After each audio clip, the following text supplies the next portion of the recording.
Hey everybody, welcome to the Edge of Tech right here on multiple streams tonight. I have been super lucky and was invited to a Friday night live, and as you can see, we got Nerys right over here. We got the man, Mr. Luke Hatfield right behind us, and Ben just disappeared, so he'll be back shortly, but Ben from Creality is in the house as well, or will be, so we're going to get him. There he is. Hey Ben, how are you? Yeah, I'm good. I'm great. Yeah, how are you? I'm doing great. It's a great Friday night to be hiding by myself in my shop. How about nice. you, Nerys? How you doing over there? Oh, I think we can't hear you. I think you're muted. There Keeping my victims happy. There you go. There you go. Luke, how you doing? I'm doing well. I was going to say a shout out to a guy I just saw online with me last night, and Gary Walsh. He was looking forward to the broadcast, I think, and just saying hi to him. Nice. Well, so I just want to let everybody know real quick before we fire off, we're going to be on here for a little bit. I think we're planning it around an hour-ish, right? I think that's about the time. We are live on my channel, The Edge of Tech. We are live on the Nerys channel for Chris's channel, and we're also live on the Creality Facebook channel, or Facebook page, I'm sorry.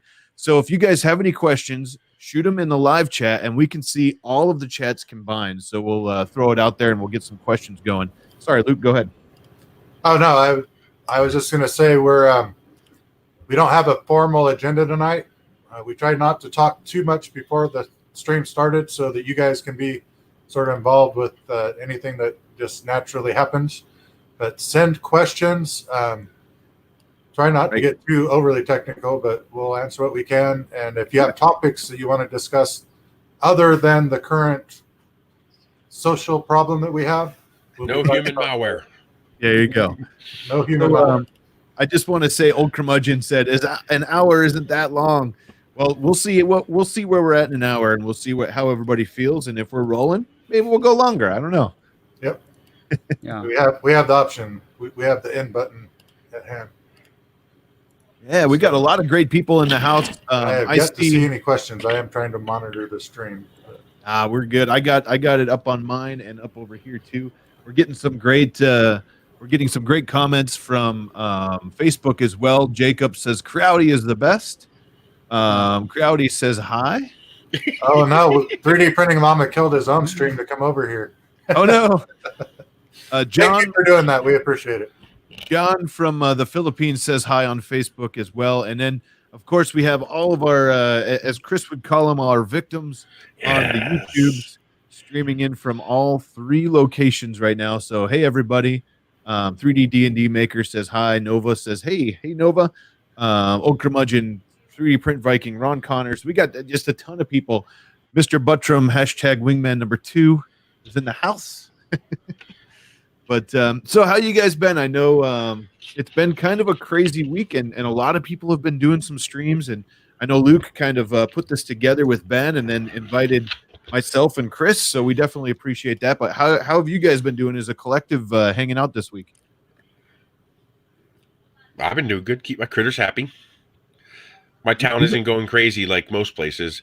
Actually, our biggest problem is roving bands of people from the city coming out here to clean out all the stores. Well, you've been posting some really cool prints too lately. Oh yeah.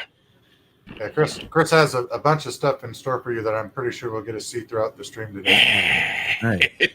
He's been having way more fun printing than I have. I've been on the road working all this week, so I haven't been printing much. I have a prototype of a bowling ball holder for a school that I'm working on.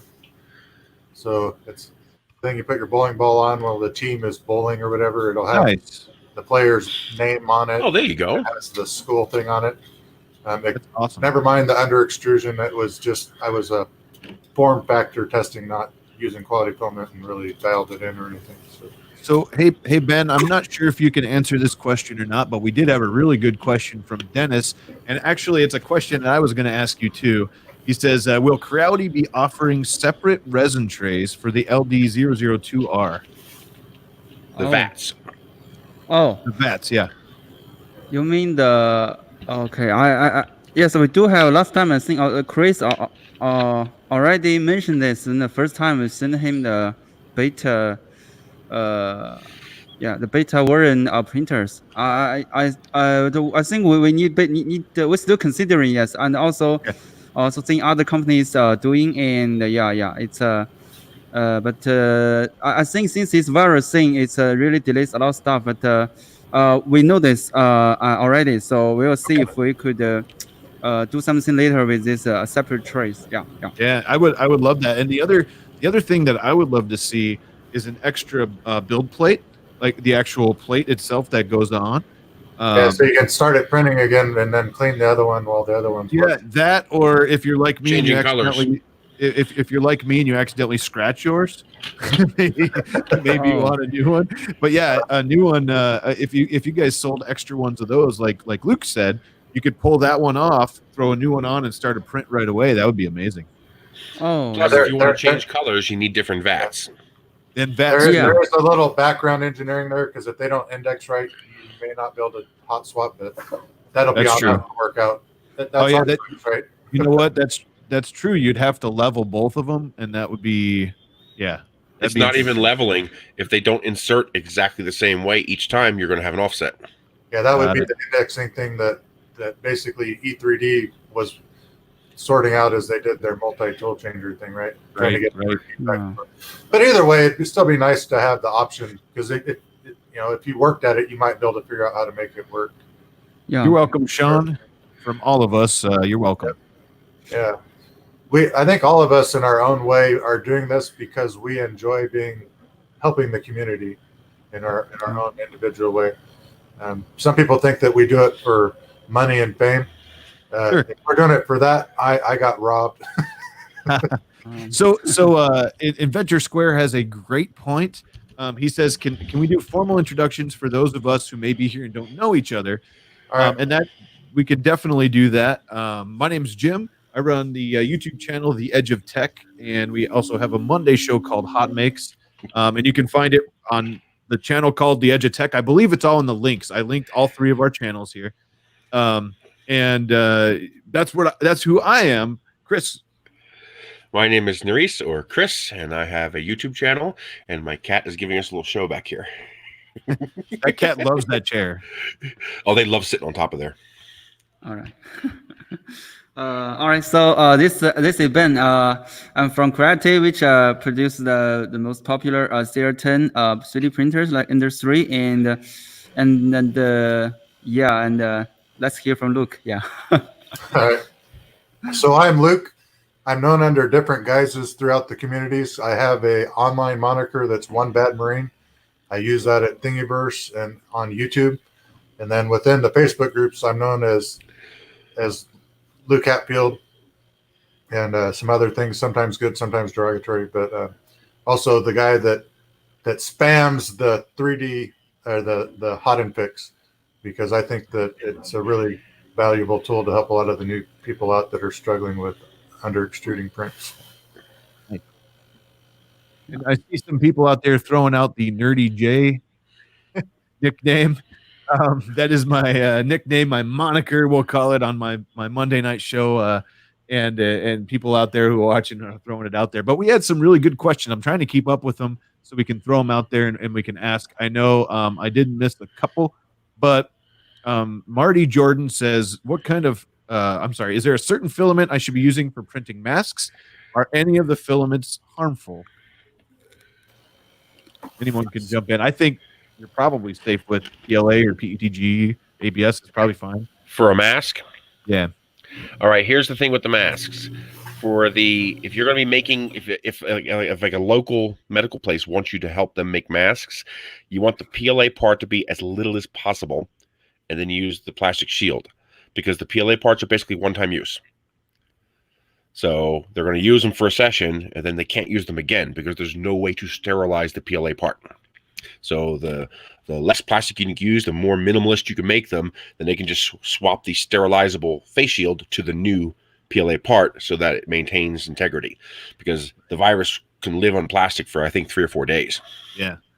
So, yeah. And while we're talking about that, what is a easier to clean. We'll call it maybe not food safe, but an easier to clean plastic. For instance, Nova threw out that she wanted to print something for her gecko, and she wants to make sure it's safe. But It doesn't matter. It's not the plastic that's a problem. PLA, Process. PETG, they're all perfectly safe. They're all food safe. They're all fine. The problem is the actual printing process, the layers. There's no way to clean out the layers. So if you want to make a safe plastic part for your pet or your child, you have to polyurethane coat it. Now you're no longer the urethane is key. Now you're no longer trying to clean the plastic. You just need IPA to wipe down the polyurethane coating. Good idea. You essentially all the voids that we've created got to be filled with something else that is quote unquote food safe or biologically safe instead of the plastic. So, the other thing about that Nova is you want to be careful if you're going to throw that in for your gecko. You want to make sure it's not anywhere near that heat lamp, because you don't want the polyurethane or the plastic near the heat. Keep that away from the heat. Spoken by a true pet owner. Yeah, we got a bearded dragon. That's a pretty good sized bearded dragon. Nova Leary, I do not know if the spray-on polyurethane is sufficient. I don't know if you just need more layers or if it's different. I don't know. So, sorry, if I could say yes, we talking about masks. So we about profile or design, I don't know that much, but for the company also yes, because we mainly produce 3D printers. But for the masks, we do have. I think we prepare like.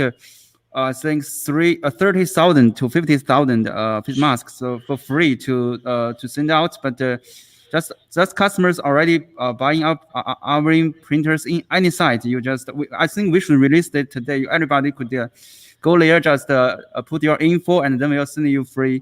I think 3 to 5 masks of each pack. So. Oh, nice. So if they go on the Creality website and they need some masks, they just need to go in and sign up. You guys will send them some masks. Yes, it's free. Yeah. Cool. Thank you. That's awesome, Creality. And of course, don't forget with resins, the applications. That's very kind of the company. Yeah. Sorry, Chris, go ahead. I'm sorry. The resins, the proper usage of the resin is also important because resins are 2 parts. Okay, like epoxies. And if you do not properly mix them, you're going to have leftover hardener and leftover resin, and you might not be as safe that way. So they have to be fully cured. Oh, Jesse, that's a good point. And I got caught eating on the stream. It's a party foul, but the timing worked out that way. So everybody's got to know. You want to know? We'll show you. That's it. You're out of here. No, I'm just joking. I got that looks good. Beef pie salad, so it's got really healthy ingredients for my keto diet in there, and it's basically meat and some veg and whatnot. Marty says very cool. Hey, we have Elon Musk with us. Awesome. Time out. Nice. Hello? We got people on the Facebook page saying hey and hi. Thank you. Hi. Yeah. So this is pretty cool. I don't think we've ever streamed to multiple YouTube channels and Facebook at the same time. So, yeah, pretty cool. Dan's in the house. He says hello, all. Hey, Dan. So, Nerys, I know someone mentioned it earlier. They said that you printed. They want to see your life-size print, is what they were saying. Do you have them around you? I have no way of taking the camera to them, but I might be able to bring them over here. Hang on. All right, let's do it. So first, I have life-size the child. Oh, nice. And then I have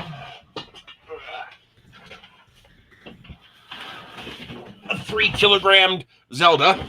Holy moly. That turned out really good. What'd you print that on? Hang on. I'm going to mute the mic so I can use the speaker so I can hear you. Go ahead. There we go. Nice. Very cool. So that was a 3-kilogram Zelda, he said. And now I'll get the really big ones. All right. Hey, Luke's back. Yeah, sorry about that. I had to deal with the family issue. No, you're good. And you got the food going. So. And the cat just snuck across the bottom of the screen. I'd pick her up, but I might get torn apart. She's partly feral, the cat. So Are you outside in your shop, in your garage area, or are you inside? Yeah, I'm in my garage. Nice. Here, I'll grab her for a second. I think I can get away with it. Her name is Ashley, and she might yell in a minute. But And this so is this is Ashley. real sexy cyborg. She was a feral rescue kitten. She's pretty well behaved, but she'll still tear me up every once in a while. Nice. So that's a life-size Naomi Wu.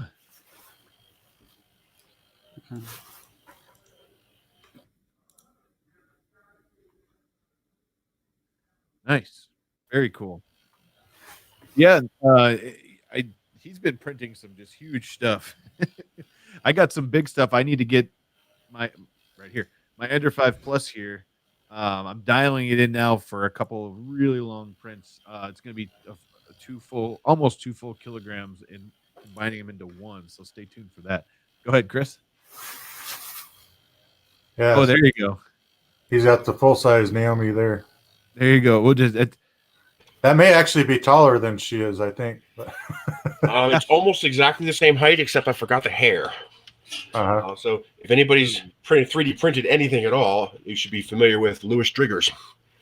Nice. She made the Adelinda dragon and the Aria dragons. Well, this is her sorceress. She's a phenomenal model.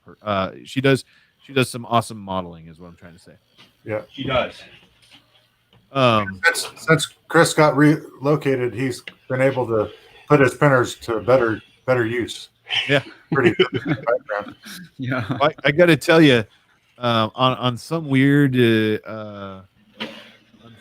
level, that's a little bit creepy standing over your shoulder. Good. There we go. That's my mic creep on. Andrew S says my mic keeps cutting in and out. Does it? I don't know. If anybody's cutting in and out, it's me because I've been having bandwidth issues. But. Yeah. Dan says, it didn't pop up on here yet. Dan also says, thank you for the hot end fix. I'm running it on both my Ender 3s. Yeah. I don't even think it's on the calendar, but I think it'd be interesting if they did a reissue of the Ender 2 again. I love the Ender 2. Yeah. I'd like to see the Ender 2 upgraded. Ben's over there like, don't throw me under the bus, Luke. People are going to ask for it, and we don't have it. Let's do an Ender 2 with the fixed dual drive feeder unit and linear rails. Let's really nail it nice. Crazy. Yeah. So am I still cutting in and out? Somebody said I was cutting in and out. Actually, like 5 people now said I'm in and out. Seem okay to me. Yeah. If anybody's in and out, it's me. I'm going Mr. Roboto on my end at least. I just wonder what stream they're watching. Is it mine? Is it you? Is it Chris's, or is it Creality? Yeah, with it being on 3 different end streams, you know. She has a bikini on. It's just all black. You can't see it. She hasn't been painted yet. Yeah. The Ender 6 XXO. I'm not very good. Yeah, there's people out there that want like a 1,000 by 1,000 print bed, but nobody has the space. I know that talking with I had some friends in sales in Creality, and they have a hard time even getting the Ender 5s, or not Ender 5s, but the Max CR10S5. They don't move a lot because it's niche. It is, and the people that want the 1,000 millimeter bed or whatever, that's even a smaller niche than the 5. There might be 100 people in the world who want one. Yeah, that's pretty much where it's at. Now, what would be nice is an upgrade to the S5, maybe go 667. Mm-hmm. That wouldn't take that much more, except for the bed itself, of course. So people were saying that something was, maybe I was cutting out on the Creality stream. I'm not sure. I'm watching. Mr. Butcham says, I'm watching your stream, Jim. Your mic does come and go, but it's not bad enough that we can't understand you. I'm wondering if it's because there's 4 of us talking and that it's trying to auto mix everybody in. Yep. The leveling. Yeah. So people in the background know Chris and I, and even to some extent Jim, have a closer relationship with Creality than some other people do. And we are listening to what's going on in the community. I'm in the Facebook communities every day, listening to what people are talking about, what they're having trouble with. And there is an effort going on to give you more of what you want. You know, I'm not going to say that every printer is going to come with an aluminum extruder just because we said that that's a good idea. But those are the types of conversations that are happening in the background. And I think it's starting to go in the product as we go forward, that they are listening to what the community has to say and what they're wanting. So that's encouraging to me. Yeah, Gary Walsh, if anybody were to do a 1 meter square printer, it would better to be something like the Ender 5 Plus, not something like a CR10. Yeah, there's definitely a heavy liking for the non-moving bed of the square frame printers. I could see that one even taking on a little bit bigger form factor and or filling out that line with maybe an interim in between the standard 5 and the 5 Plus. You know, one thing I would like to see is 2 changes to the Ender 5. Is I'd like to see a second lead screw and set of rails like the Ender 5 Plus. Because the only problem with the Ender 5 is if anybody bumps the table or if you have another printer on the table, that bed will vibrate. And then the other thing is, right now the printer looks like this. So you have your 2 rails. I can't tell which finger's which. Yeah. But you have your 2 the way rails the overlaps and are rail, so that it strengthens it more. Well, you can't see the bed when it's at 0. So what I'd like to see them do is change out that one piece for a 2040 instead of a 2020, and then cut out the little bit of extra so it looks like this.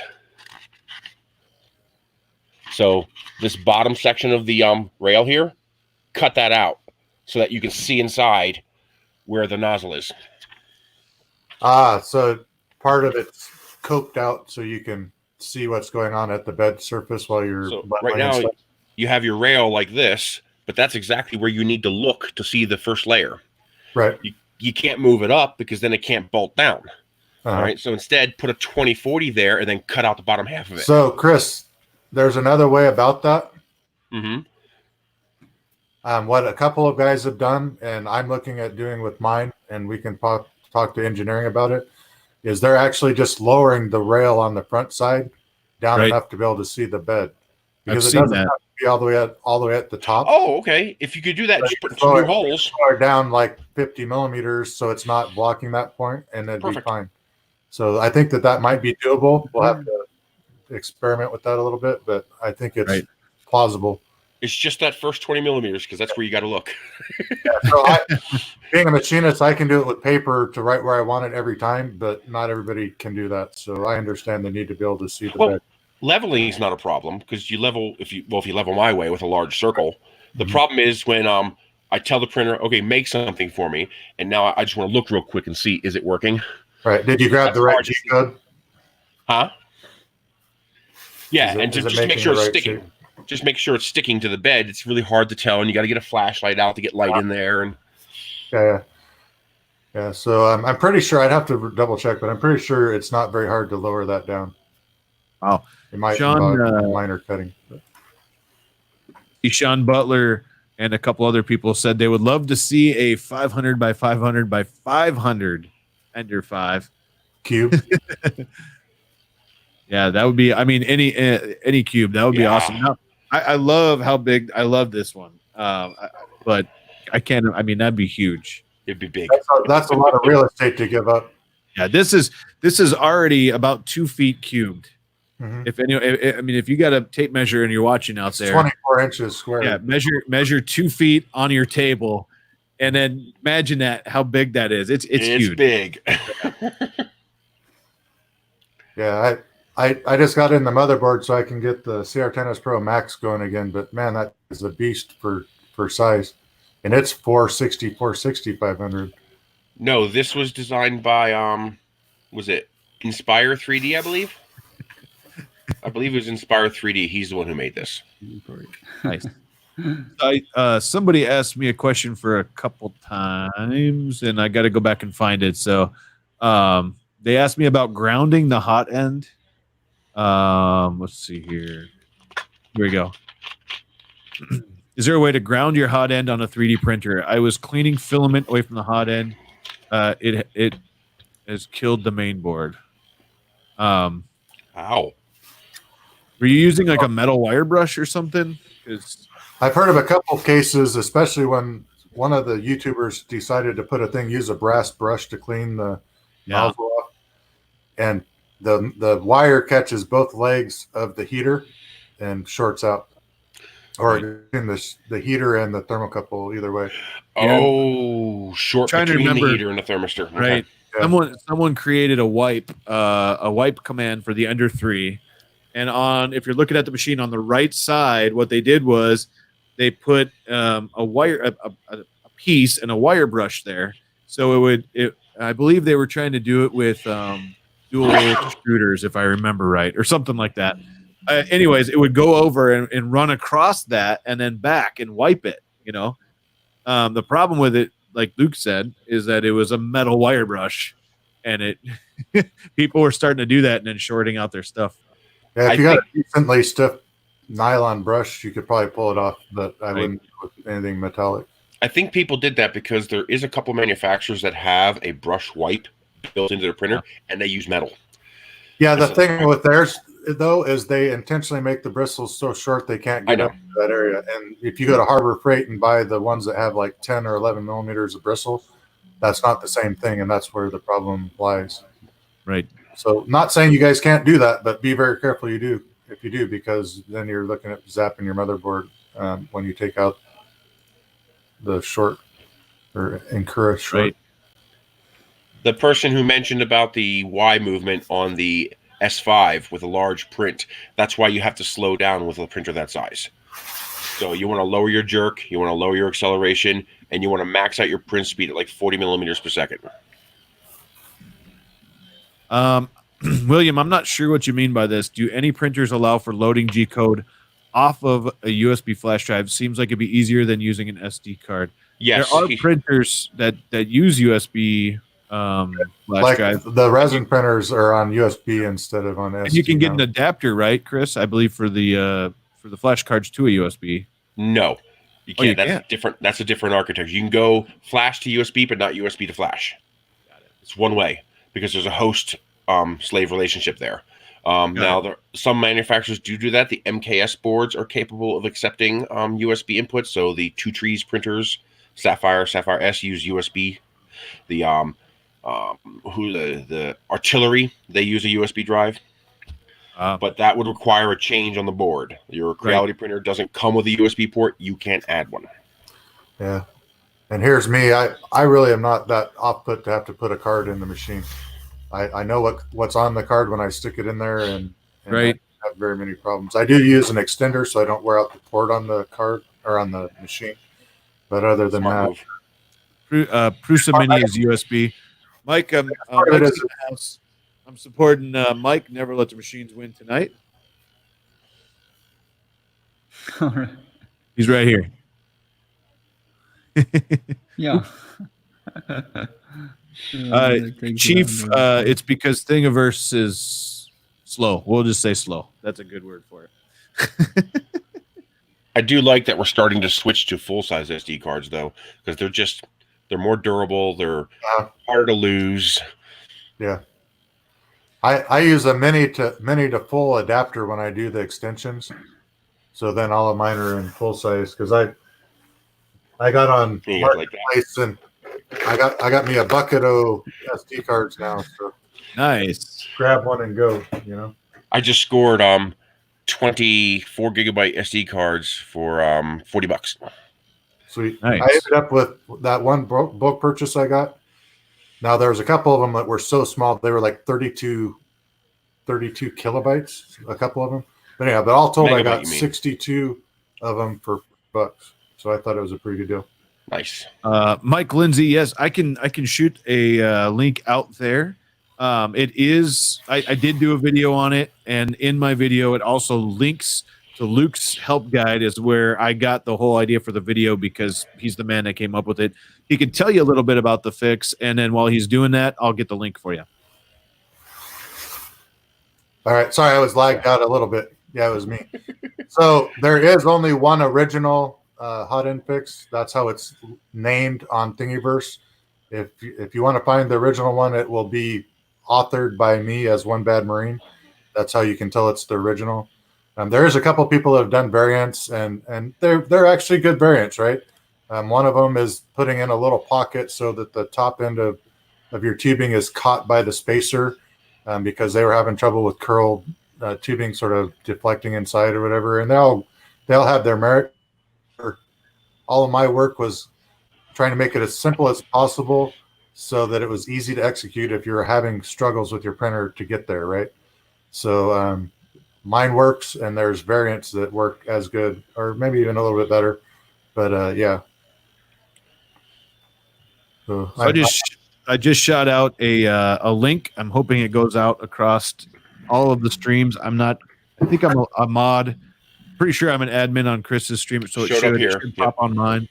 And then it actually might show up as Creality posted it on Facebook because we're using their Facebook. But let's see. Ben will answer it later. Okay, cool. Yeah, maybe now. So yeah, about this, I think we have so many customers asking from the last year already, or maybe the 2018 something, and yeah. So yeah, I think maybe recently, like we released the CR-X Pro or CR10S Pro V2. Sorry, these names. Some people even confuse them with names. But anyways, for the upgrade parts, yeah, we feedback to the company that if the customers already buy the CR10S Pro or CR10X, how do they upgrade the motherboard, the firmware? Yeah, but I think it takes time. But we will see if we could also release this kit separately for all customers to upgrade, if I understand it right. Yeah, and then so if I can add on to that, if I don't lag out too bad, they are obviously looking at the 32-bit boards as for manufacture, because it's actually getting more expensive to purchase the 8-bit chips because they're not at the leading edge of technology. But they want to do it right, not throw something out there to make it stick to the wall, right? So be patient, because they want to do this the right way. And hopefully their first iteration 32-bit boards will be of good quality. When they release a new printer, it's not a couple of hundred sold; it's a couple of 100,000 sold. So it needs to be right.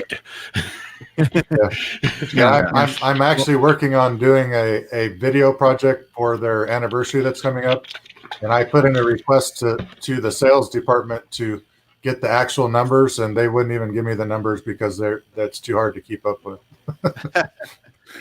And I got to attest to upgrades. My Ender 5 Plus here, I have a video out there. It's called turning my Ender 5 Plus into an Ender 5 Plus Pro.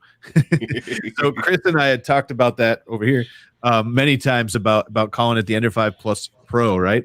And what we did was we added the silent board. Ben graciously sent me a silent board when they first came out. We added the Capricorn tubing, and we added the better couplers. And then we also added that metal extruder, and that is what they do on a lot of their pro models, right? You get the silent board, the Capricorn tubing, and the metal extruder. So you can do that on the Ender 5 Plus, and it is, I'm telling you what, the fans are super loud now. So I just put a video out on replacing the case fan like a day ago or 2 days ago, and that almost dropped it 10 decibels just replacing the fan. You're probably into the low to mid 40 decibel at that point, right? No, lower than, I believe it was. I have to go back and look. I have to go back. It's hard to get back 32-ish with decent fans, in my experience. But. Yeah, I can't remember. You're probably right around there. But I use the TH3D fan. I really like their fans, and it just one fan right in the bottom of this case right here. And it dropped it that much, and it's not sitting on rubber, it's not doing anything. I left everything the same. Now the next one's I'm gonna do a couple more upgrades to it, but what I want to do is actually do the hot end fans too, because sometimes those make a huge difference. And I'm not using Noctua, nothing. I just don't prefer those just because of the airflow. And there's a lot of, I don't want to start an argument there because there's a lot of back and forth on that. But these are full speed fans. They're just how they work is a little bit different with the bearings or not bearings or whatever, So they are actually using sealed bearings instead of open bearings and some other things. Nice. Yeah. So it is, in the end, it is about CFM. There is a certain cubic feet per minute or cubic meters a minute in metric. But if you don't have enough airflow in certain applications, it's going to jam you. And I had a little tiny tussle with the guy. He was like, look, I put all these quiet fans on my printer, and he was touting it in front of the group. And I didn't get after him really hard, but I was like, have you done any testing where you've gone for 7 or 8 days prints to show that it works before you tell everybody else about this? Because they get all excited and they're like, I want to do this. And I'm like, that's great, but till you can do a 10 or 12-day print and not have to worry about something going wrong, you haven't proved that that's a good mod, right? And I'm not the mod police, but when it comes to fan, I'm a little bit sensitive because I get people all the time. They come to me, Luke, I'm having problems. And it turns out they either put a Noctua fan on the hot end and it's not adequately cooling, or they did, they're trying to or quiet down their fan duct, and they went to the wrong style of fan system to make it work. And then you got the 15s or 5010s, whatever they are. Those things don't last for more than 2 months from half the manufacturers, and there's all kinds of issues going on with people putting crap fans in, So needless to say, because I'm the guy that tries to keep things going smooth, I'm not a big fan of not proven fan technology. Right. Here's a bit of advice for fans if people want to make quieter printers. First things first, I've never used Noctua fans too much. I typically use noise blocker fans. I think they're pretty similar, although I think they put out a bit more CFM. The one fan, you can't replace the parts cooling fan because you need to be able to control it, and you need the maximum you can get. All the rest of the fans you can replace, but you have to use reason. If you live in a house that is continuously air conditioned, you can get away, and you have a PTFE lined hot end, and you just make normal prints, you can replace all the fans in your printer with quiet fans, and you're never going to really have a problem. But now, stuff a 0.2 millimeter nozzle in there, start doing massive high retraction prints, and you might start getting heat creep, even on a PTFE lined hot end, if you don't have sufficient fan on that. If you live in a hot house that's not air conditioned, those fans become important. And the other big thing to do is that a lot of the times the fans are hugely overrated for what they're being used for, meaning they produce more CFM by 2 to 3 orders of magnitude than you actually need. The problem is where the fans are. I tripled the flow rate coming out of my CR10S Pro just by getting rid of the grill in front of the fan. The grill was so poorly designed, it was blocking half the air. My noise blocker ultra quiet fan now puts out more air out of that exhaust port than the stock fan did. And that's because I got rid of that grill that was blocking all that air. So use common sense and reason. If you're air conditioned, you're probably okay. If you're not air conditioned, be careful. That's right. And I just want to say, we don't want you modding your printers or whatever. Just understand that there's risks and things you need to take into account while you're doing it. You assume those risks when you make the modification. Don't go crying to the manufacturer when you burn up your printer. That's right. Yeah, everything we do in our videos, and I think that goes for all of us, is do at your own risk. Obviously, Creality does not want us or ask us to modify these, but we're makers, and that's what we do.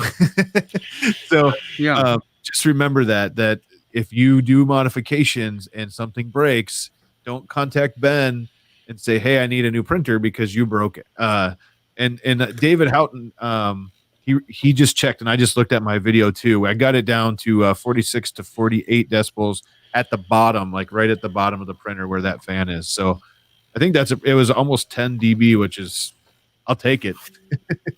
Skyrim asked if the STL for that Iron Man right there is available. Oh, I'll check with our tech people. Yeah. Cool. Sherry, I'm not sure. Oh, you're on mine. Okay.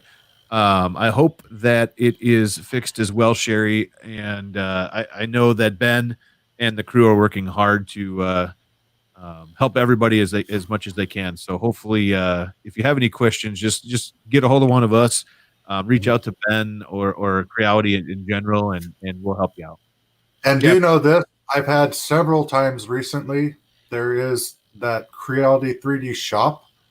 That even when they do their emails, they try and make it look like they are Creality, but they are not. And in the last 3 instances I've had where people said they had issues with Creality proper, they were dealing with Creality 3D shop, and it is not the same people.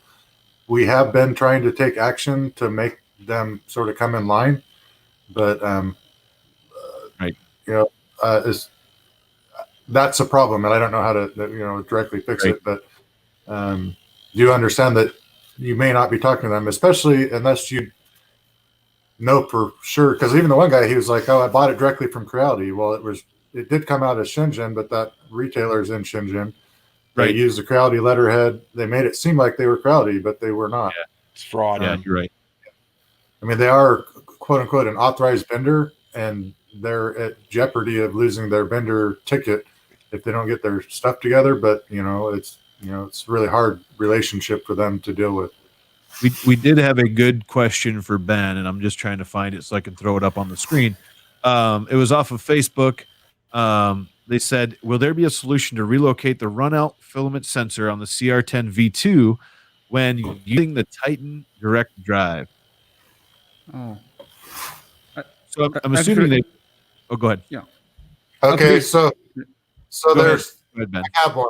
I think I'm the only one here that has the direct drive set up with the V2 at the moment. So the way I handled it was I did a cable extension. I've talked to Creality about providing that with the newer kits when they come out. But basically, I did an extension wire to the sensor, and you can just put it right onto the filament as it enters the direct drive, and it'll write it. So it'll stay there until you run out of filament, then it'll fall down while it turns off for the sensor being tripped. When you load the new filament, you just put it through it, and it goes. I'm looking at doing a 3D printed mod to actually hold it in place sort of near the tensioning lever, but it will ride the filament without anything other than an extension cable until something better is available. So I hope that answers your question. Yeah, the filament sensor doesn't have to be mounted. If you want, I can take my computer over and show you on the computer or on the machine real quick. Yeah, go ahead. And I think Ben was trying to talk too, so jump on in, Ben. Oh, okay. So, since I'm not tech guy, so so first thank you for Luke's I think solution, and since I'm not tech guy, so I could not offer any a solution now. But since the last time that I think Maker's Mills Angus makes a video about it, so we do our R&D have a very very full review of whole video, and we just improve it. In for the later product, so from every I think problems that Angus mentioned, so also I think include this. So and also we're working closely with E3D, so to make sure this is figured out. Yeah. Very cool. Thanks, Lamb Ben. Dizzy, the extension cable is custom made by Luke. It's not an available product yet. Yeah. Yeah. So I'm sorry, my internet's in and out, but I had some cable that's for a stepper driver and JST connection makers, and I made my own. I'm pretty sure if you find the right end connectors, you could probably get a pre-made one. Just look at where it's coming off of the original mount and into the other one, and you could probably get a prefab cable. I just don't know where to point you on Amazon to find it. Got it. Let's see. We got a good one here. Chief says, I'm new to 3D printing. I bought a Dremel. I'm happy to find you all you 3D pros. The big lady 3D print is Bay. I'm not sure what that means, but welcome to 3D printing and hi. I think he means badass. Oh, I have no idea. But welcome. Abraham has a question on how long the printers are tested before they're released. We'll see if Ben wants to take that one on or not. Oh, so I do not have the exact days or something like that, but I think we at least 100 of hours before it released. I think for a finished product, I do working on the assembly line. I think should be last month, since we short of people workers from other province. So I work in here, and we have at least as far as I can, I work there and see that at least 100 hours that before it put into the box. Yes, we will do the final test. Yeah. And Philip, I'm not sure if that's a good or bad thing. Oops. But Philip says we put the 1-year-old to sleep during the stream. You're officially my heroes. Yeah. So I'm not sure if that's good or bad, but all right. And then so the other thing that he needs to know that Ben left out on the testing is, generally speaking, as they're getting closer to a production version, people like myself, Nerys, sometimes Jim, and other people, we get what they call beta units, and we put them through the paces to catch the stuff that they might not get in the lab. And then there's also the test of the market, right? They are no fault of their own, but they are not going to design it to perfectly couple with Octoprint and all these other secondary products that are out there, because not everybody are using them. So it is not their place to do that. And some of it comes together better than others, but you need to understand that will never be a core goal for them. We're working on quality of operation, quality of parts, quality of assembly, that type of stuff. The other stuff is, you're sort of on your own for. And there's just too many third-party things out there to design it to be compatible with everything. You can't do it. Yeah. Mm-hmm. Right.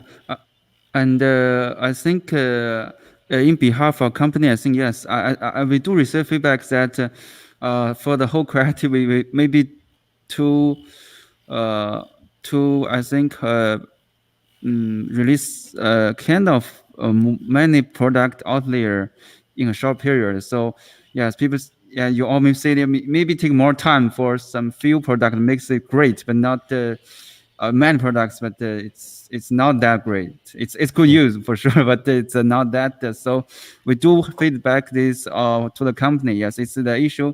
I think we have in common because I think we have this is 6 years. Company goes big and they have this. Yes, they maybe I don't know, not late, but us. Yes, go back to the beginning that we built the product, the most important, not sometimes maybe looking to the price range or some or the competitors as a goal to beat, not the customer as the first priority their needs. So, but anyway, we do have this issue, and we are kind of working on that to kind of push, but also slow down for the whole product development to make sure it's now released and then have so many. Yes, we'll have upgrades later for itself, but I think push hard to make it less for you to later to fix or upgrades. Yeah. Right. A Syntax asked about setting a printer aside for a week and having flat spots on the wheels. You can let the printer sit for a year and you should not have flat spots on the wheels. If you have flat spots on your wheels, that's because your wheels are too tight. Yeah. So yeah, I was going to say it's basically the same thing. There is now, if you're okay with how tight your wheels are, but you notice that they're sort of thumpy when you come back from a week's work, just start it running for a little while with something you don't care about and let it just run, because the wheels will come back to shape. A lot of people assume that once those wheels are misshapen, they're done. No, those things will go back to shape over a matter of like an hour or so. They just have to get exercise. But that being said, I'm with Chris. If you follow his guidance or what's in my guide or what Jim has put on the Edge of Tech for the eccentric wheel adjustment, it should never have enough pressure that it's developing flat spots from sitting either overnight or for a week or for a month. Tim asks, is every printer tested prior to shipping? Creality shipped 500,000 Ender 3s in the first 2 weeks they made them. You do the math on how much time it would take to test all those. No, they're not. They can't. There's no feasible possible way to test everything. Now that Ben's on, this is a good question to ask. I'm assuming you guys test some of them, because I've received some of them that actually had some filament in the hot end. So I'm assuming that maybe they're randomly tested, or the hot end is, but not the whole printer. Oh, okay, got it. That makes more sense.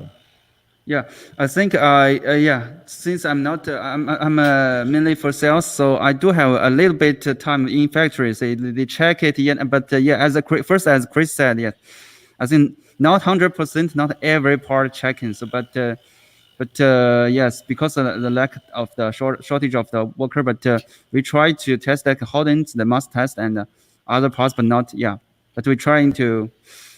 Yeah, and some yes, you may find some is have maybe in some part is I'd say it's maybe broken when you open the box. Yes, it happens, and some or they not aligned or yes a screw tight. But, yeah, we do have few of them that yes. So, and here's a really good question from Matt. Right now, right now, if we are ordering a printer from a website, should we get it from China or the U.S.? And he said, I guess that depends on where you're shipping in the world. That is 100% true right now because of everything going on. You never know if anything's going to get sent anywhere right now because I think a lot of places are kind of shutting that down. But I'd order them from whatever country is closest to yours. What do you think, Ben?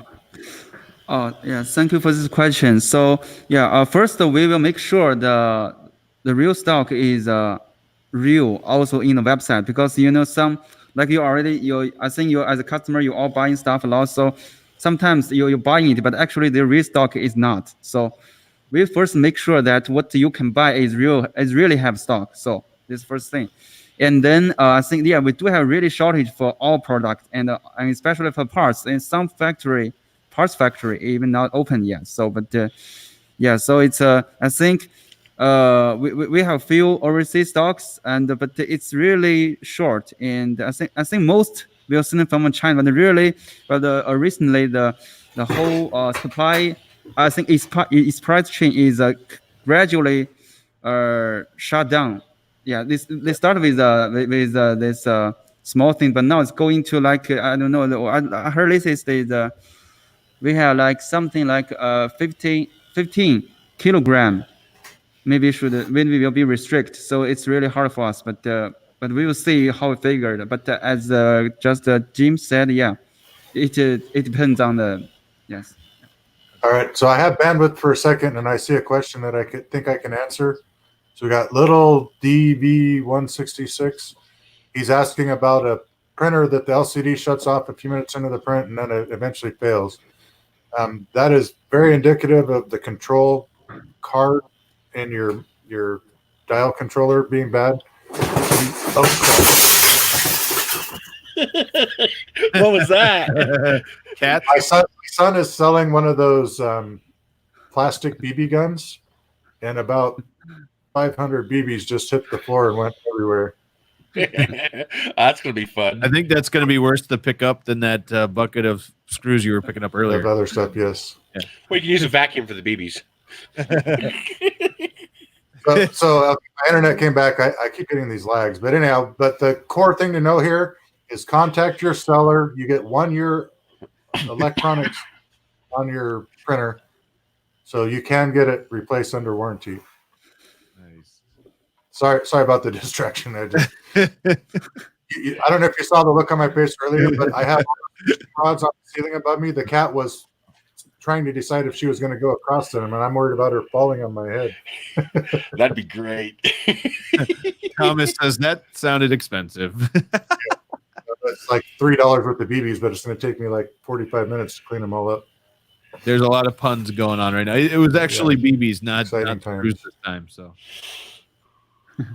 Keep the shoes down. nice. Yeah. So let's see here. There's just a lot of comments about all the noise now, which is awesome. Hey, you know what? I don't know. I hate to admit how many times I've reached for my little tray of all my screws and nuts or something, and I accidentally grabbed the latch that opens it, and when I lift it up, it just everywhere, and it's like, oh god, so that happens. No, this was printed on either I don't remember if this was on the CR10V2 or the Anycubic Chiron, but it was a 1mm or 1.2mm nozzle. Yeah. Nice. Yeah, I gotta love my I love my CR10 V2. It is, you can actually see it right here in this case in my cabinet here, but that's been a great little printer. And it's not even a little printer, I shouldn't say little, but you know what I mean. It's been a great printer. My extruder just died today. I got to figure out if it's the stepper or the driver. Maybe it's the stepper driver. Ooh. Be careful driving that stepper. Right. A lot of Radioactive's asking about a CR Pro over the Ender 3 Pro. What's a CR4 Pro? Yeah, I don't know what that is either. Must have been a type. If it's a CR5 Pro, then get the CR5. Sorry, I don't know this either. I don't. Where is this? I didn't see it. I think he missed the key. He was going for a 4 or 5, and he hit a 4. So if it's the CR5 Pro, get the CR5 Pro. It's an awesome printer. My #1 recommendation for a starter printer, unless you What's can. the CR5 Pro? Yeah, what's this? You mean the Ender 5 Pro or Ender 5 Pro? Yeah, sorry, Ender 5 Pro is awesome. A little known fact. I was the first person to. I don't know if I was the first person to have one, but I was the first person to put it out there and do a video on one, and then no one, like, I put the video up. We did a live stream, and I got comments and chats and emails saying, "This isn't a real printer. What are you doing?" I was like, "It is. I promise. Just wait. You'll see."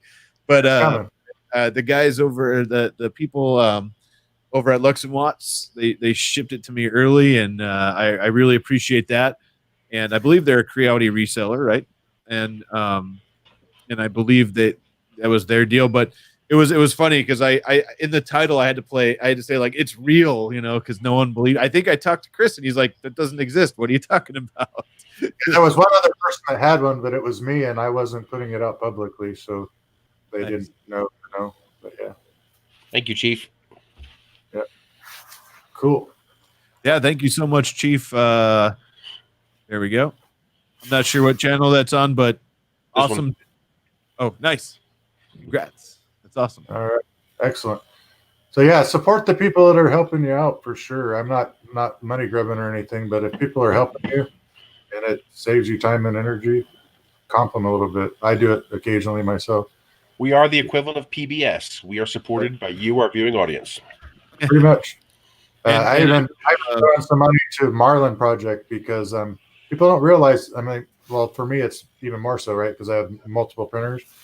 But there's a lot of work that goes into the Marlin Project, and some of the manufacturers are helping out with that, but it's not all covered by them. They have a lot of people working on it, and if we don't, as a community, don't support it, they're going to lose interest in it, and then we're going to have to start over. And I don't want to see that. I think they're doing it. They do a great job over there. Those guys are great, and I should have worn my bright red Marlin shirt. And I'll do that next time. I wanted to support Mike and be real bright. And actually, the orange was really for Chris here, but I don't know if he caught on to that yet. But he's a big orange guy. He's got orange too. Yep. I got a Marlin 2.0 shirt that I should have worn, but I'd have to change my stuff around or whatever. So. We'll get him in. I was going Caterpillar today. Yeah. Nice. There you go. Mike Lindsay, thank you so much for helping out the 3D printer Discord. I know that's a big Discord channel too. And just like all of us here, we all like to help the community. That's why we do what we do, and that's why I started my channel. That's why Chris does all the videos he does, and of course Luke spends more hours than I work probably in a week supporting people on Facebook and private chat and all that. So thank you everybody who's helping out in the chats and being nice about it, because there's a lot of new people, and it's really easy to say, hey, go search for that. It's a lot harder to type the right answer. I catch a little bit of it because people see that are there more often, see my stuff repetitively. They're like, I'm tired of hearing about it. And I'm like, well, as long as we got people that still need to hear about it, it's going to be there. I'm sorry that it bothers you, but right. And one of the things, I'm not looking to be challenged or whatever, but of all my work, I've never had a lot of people come to me and say, Luke, you give me information that didn't work right to get my problem resolved, if that was what the problem was. Because if it was, I'd change it, right? I'm not out to sabotage people. Some of my teachings don't fall exactly in line with other people's stuff. So, take that for what it's worth. But Right. I can take you to dozens of people that are putting out these prints that people drool over, and they basically my guidance Right. through setting the machines up to get there, you know. So. There's multiple paths to the same end result. That doesn't mean any one of them is wrong. Exactly. And not only that, but always, I think what happened, especially in our community, and when I go look for something, right, I want to redo my garage. I go look at 2 to 3 to 4 videos, whatever I'm going to do, and I look at different people's videos because I definitely have a different perspective than Chris does. And Chris explains stuff differently than I do, and maybe I'll understand that better. Or maybe he has one way of doing it and I have a different way. So I always say, there's a lot of people out there doing this. There's Luke's stuff. There's, like Luke said, there's people out there that believe in their own, whatever it is. Go out and search out multiple different people that you're looking for the same thing on, and watch their videos, because you may take a piece from mine and a piece from Chris's and a piece from Luke's and put them all together, and that's what you use. And I think that way you're not getting everything from one person all the time. You're kind of getting that collaborative. So I hope I said that okay. I see Ben. Just remember, if you disagree with me, I'll eat you. Yeah. This is true. So, to give you an idea how bad it gets for me, like especially if somebody finds a chink in my armor, so to speak, right? So a guy puts up, he used my hot and fix, he lost a print at like 8 hours in, and it failed, right? And so he's blaming me for his part failing. Once we get the truth out of him, he broke a blade off of his fan and setup for that print and broke the other one off to balance it and then set it to work. And then it overheated and then it failed, and I'm getting crucified because my hot and fix killed his part. I'm like, holy cow, it was not my doing. Well, that's why we always say anything, I probably kept it from failing earlier. Right. Yeah. Here, David Houghton says there's more than one way to skin Chris's cats. I hope not. My cats bite and scratch, so be careful. Yeah. Murder machines in training.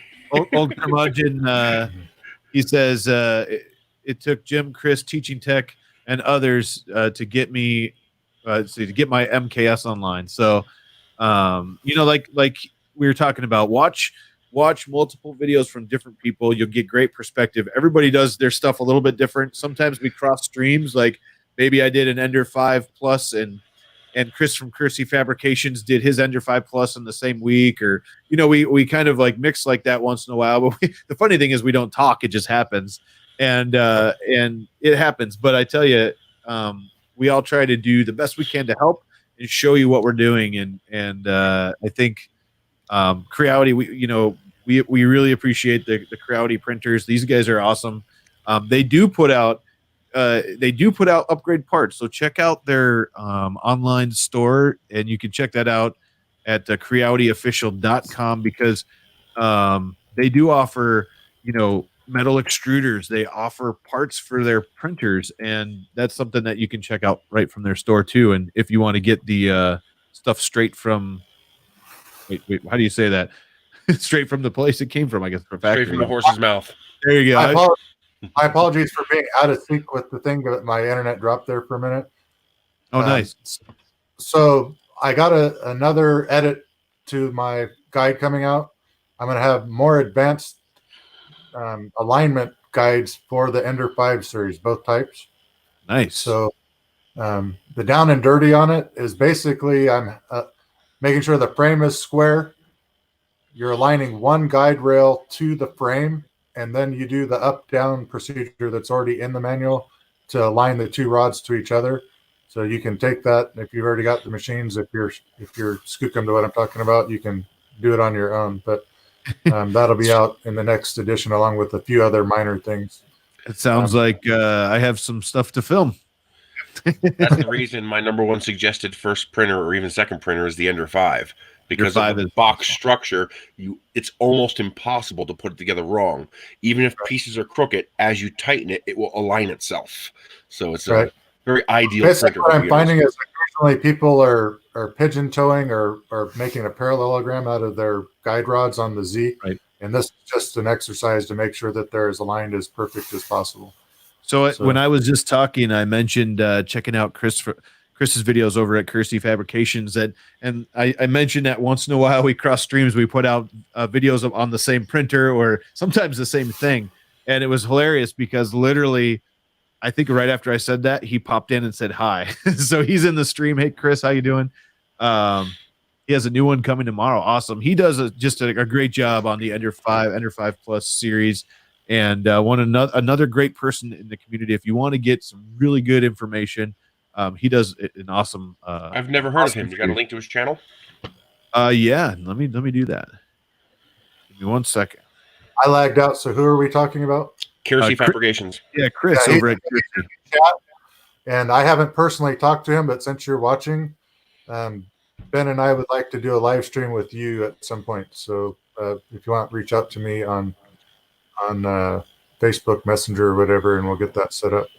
Nice. You were actually on the list of people to try and contact this week, but the first ones were early repliers, so you were on the list for the next go around, and not for any other reason, just than a show put together.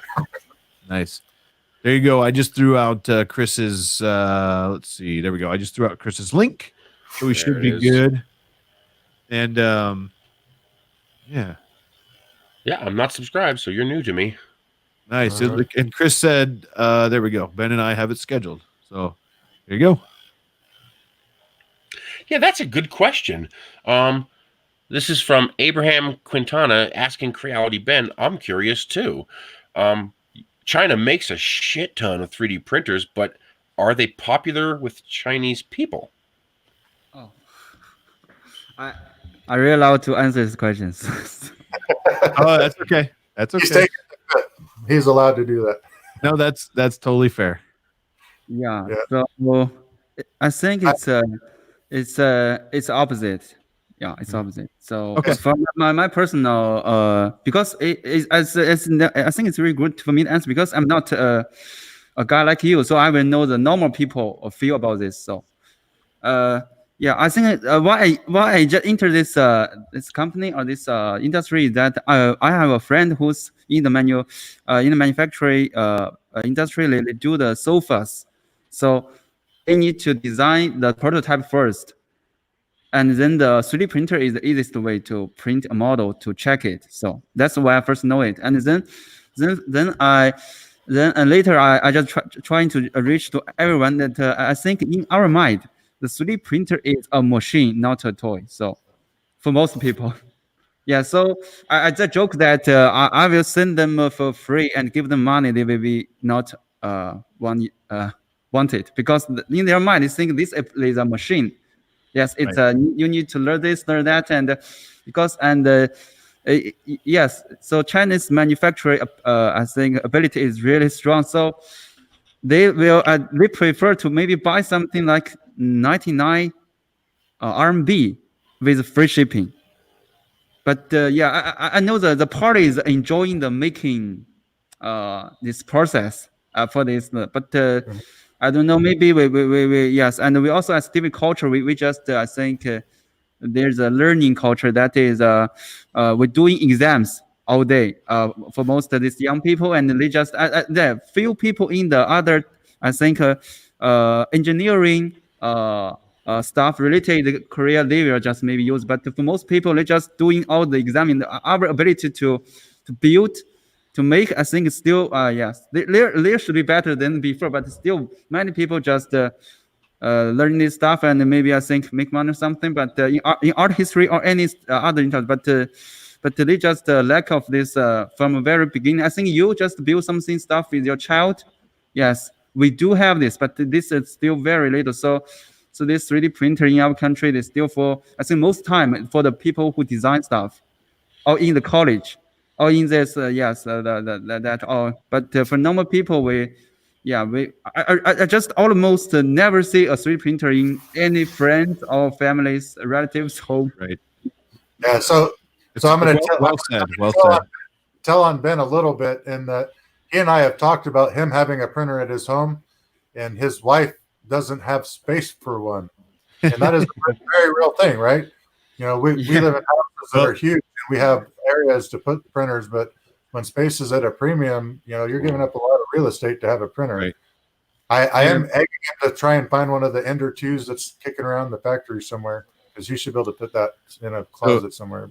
Right. And a couple of things. It looks like Tripod's Garage says, I'm the only one out of my friends that has a 3D printer. I have one other.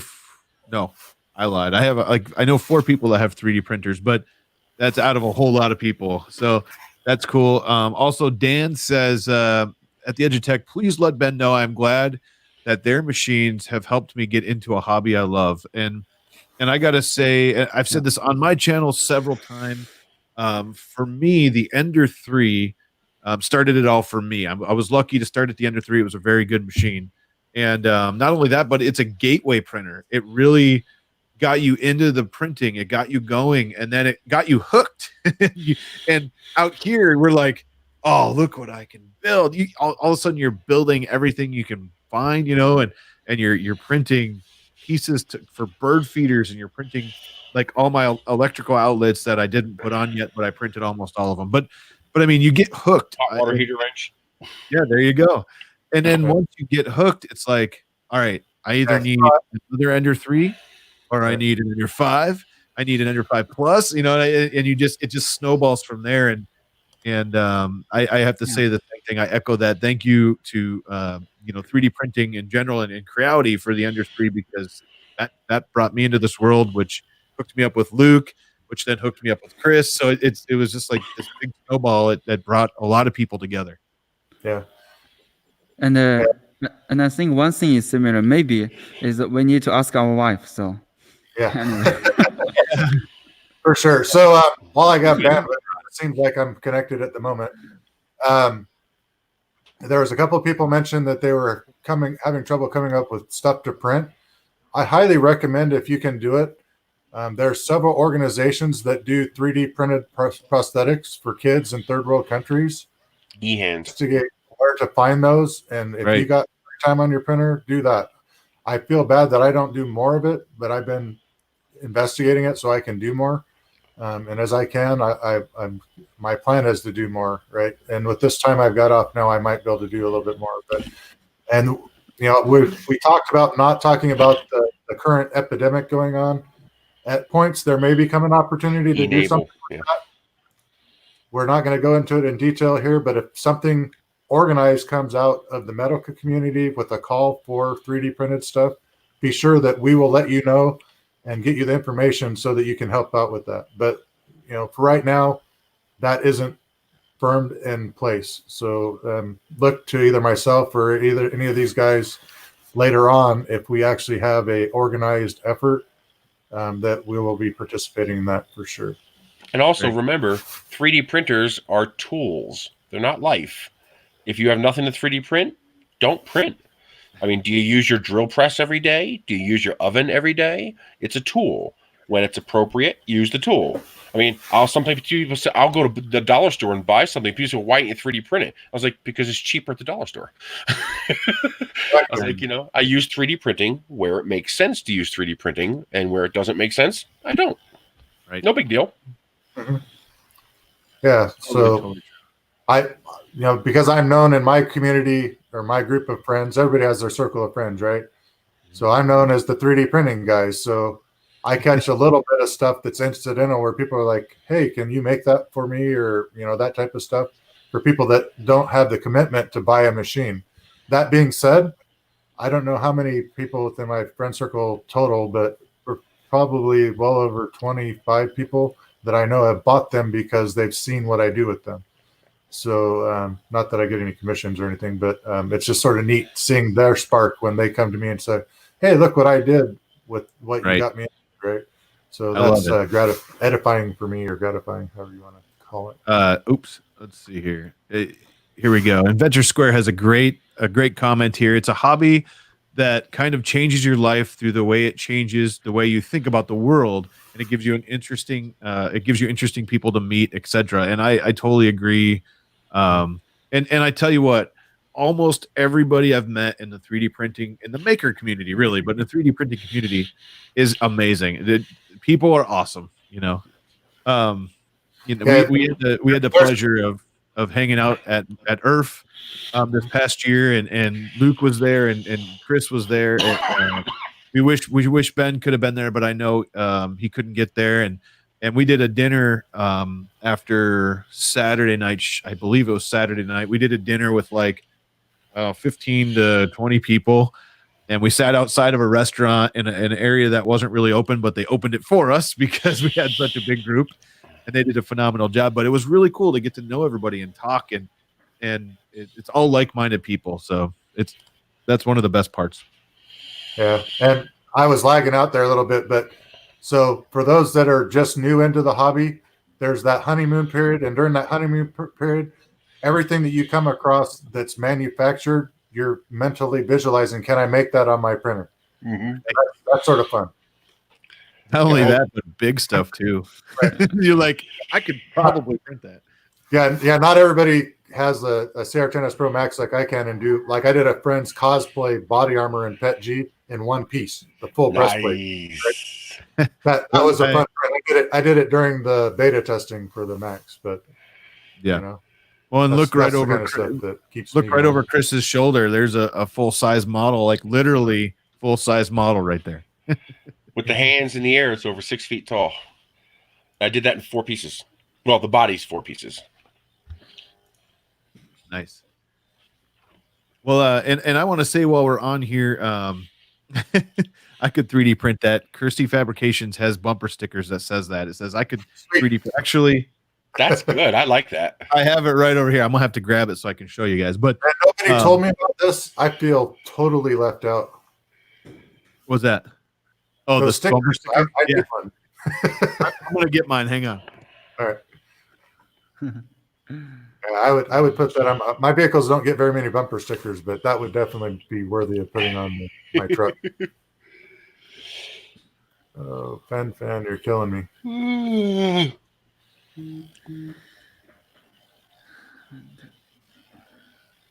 So Abraham was at ERF. So maybe I've crossed paths with you there. I don't know.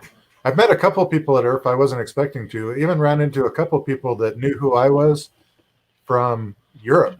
That was interesting because I didn't know that I'd really had that much influence over there. Yeah, Kersey, I'll hit you up. I'll give you some money for them or whatever. But yeah, I definitely either need magnets or bumper stickers that say that because that's a good print, a good sticker. But, yeah. So this is going good. We lost our host. That's always. He's looking for the bumper sticker. We got him away. Now we can be malicious while he's not monitoring to edit, right? Yeah. Three good printers for making gigantic prints like this. You have the Creality Ender 5 Plus. You have the Anycubic Chiron, and if you really want to go big, you have the Creality S5. That's 500 millimeters cubed. That is a huge printer. I was listening. I was running around, and if you saw me running around, you see him in shorts, and you probably can't see the flip-flops or the sandals I'm wearing because my garage is heated. But I realized I'm like looking all over for Chris's bumper sticker. Right here, there's can you guys hear me? Yeah, you can hear me. There's an organizer with all these drawers in it. Mm-hmm. I realized I put it right on the side of that organizer. I'm like looking for it. Where did I put that? Oh yeah, that's right. I actually stuck it on something. Yeah, we won't make you drag it out, but it's awesome. Kersey's got magnets too, so I'm happy.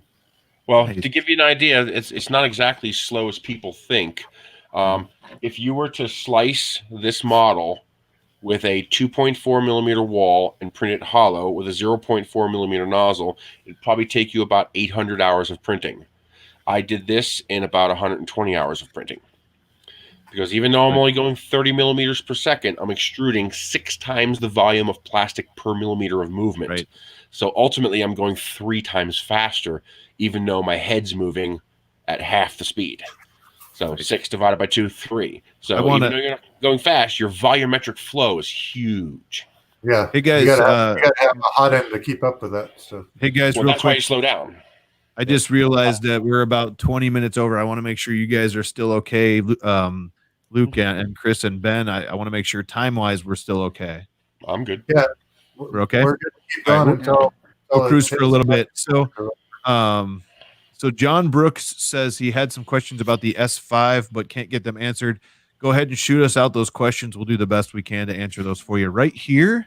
And we'll cruise. We'll see where we're at in about 10, 15 minutes. I know it's probably early for you guys, right? It's not too bad for me. It's only about 10:20. It's only 8:20 here. Yeah, so on the S5, I don't know what kind of questions he has. The biggest, I'll wait for him to post it. The biggest downfall of the S5 that I'm aware of is, as far as I know, it's a 12 volt and not a 24 volt, and it's a little slow on the bed heating. And honestly, I'd like to see Creality do it in a 24 volt, and if they pulled it off. So there's a safety factor for what I'm going to mention next, and this would need to be taken into account. But it's big enough to rate a line's voltage heater with the proper fusing and protections. Or even better, just include dual power supplies. Have a dedicated 24 volt power supply for the heat bed alone. That solves the AC problem. 3D. So, but other than sort of slow heating or right. And it's going to come with the stock, not so great extruder, but those are pretty inexpensive to replace. Nice. Yeah, it's $15 on Amazon. It costs nothing. Yeah. If you're spending $700 on a printer, $15 to replace the feeder is nothing. Yeah.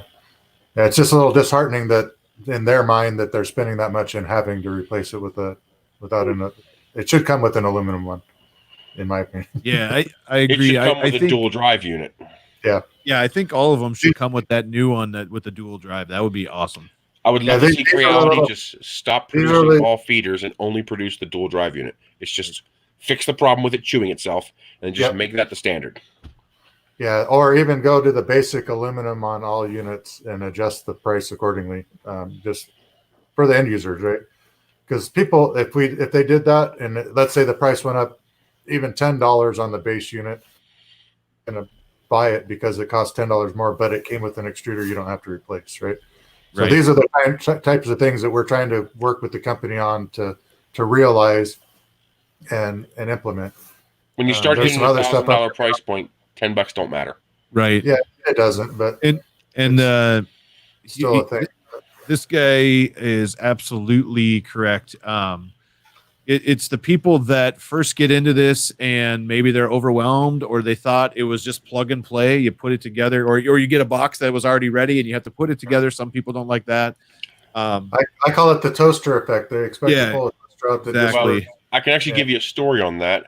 I bought my first Ender 2 for $199 just a couple years ago, and it blew my mind. I mean, like, absolutely blew my freaking mind how good it was. So I bought a second Ender 2.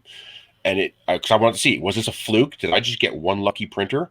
No, the second one was just as good. I went to buy a third one, and he says, it's out of stock. I was like, when are you going to get more? He's like, we're not. We got too many returns, so we're not going to sell any more of them.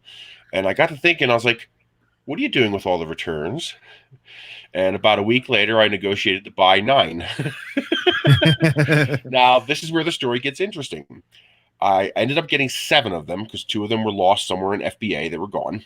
So I bought 7 of them. And with the exception of 1, which was literally a USPS flat rate box filled with parts, which, by the way, worked fine, the other 6 were brand new, never assembled. And I can tell you exactly why. Because somebody watched TV and said, tea, Earl Grey, hot. And that's what they thought they were going to get. They were thinking Star Trek Replicator. And then they open up this box and realized they have to actually do something with this. They said, F no. And they hit that return button on Amazon. 3D printers are dumb, deaf, and blind. They can't see, they can't feel, they can't sense, they can't hear. A printer is not capable of putting filament on a print bed. That's not something a printer is capable of doing. But wait a minute, that's what the printer did. No, it didn't. The only thing a printer can do is turn fans on and off, turn heaters on and off, and move motors a specific number of steps you guide it to.